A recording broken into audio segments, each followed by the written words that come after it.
Alléluia. Dis premièrement l'oreille. On a déjà même parlé de ça. Ok? Mais je veux que ça reste peut-être dans ton esprit. Quand tu veux marcher sur les eaux, marcher sur les paroles, la première des choses que tu dois maîtriser, ton oreille. Alléluia. Parce que c'est ce que tu écoutes qui t'influence. Ce qui rentre dans ton oreille crée une vision.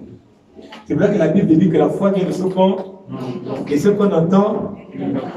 Et c'est pour ça que quand tu veux changer ta démarche, écoute bien ces 2 Corinthiens chapitre 3, verset 14 et 18. Et là, tu vas comprendre pourquoi il est important. N'allez pas à l'église pour aller. On va à l'église parce que tu dois. Il dit la foi vient de ce qu'on.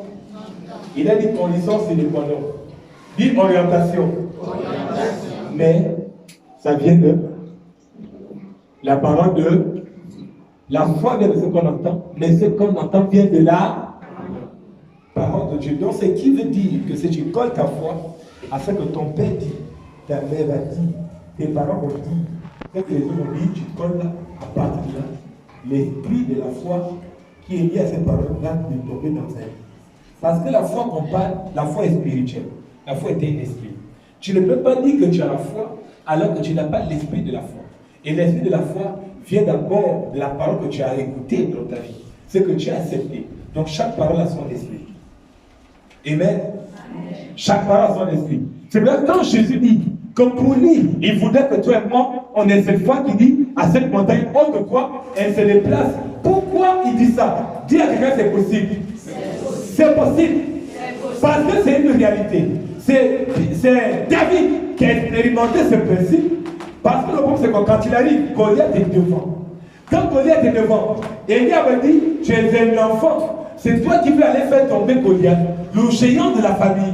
Non, lui, il est petit. Mais David s'est souvenu de la parole de Dieu. Et David a regardé Goliath. Mais à cause de ce que David n'a pas écouté son frère Eliab, il n'a pas écouté le roi, il n'a pas écouté les gens. Mais la personne chose, il a dit, il s'est souvenu de qui? Mon Dieu qui m'a donné la puissance de chasser les loups qui voulaient manger les brebis, va le faire. Tu viens vers moi avec des chameaux. Moi, je viens avec la puissance de mon Dieu. Donc, ce qui veut dire que pour parler, tu as besoin de te souvenir de ce qui est rentré dans ton esprit.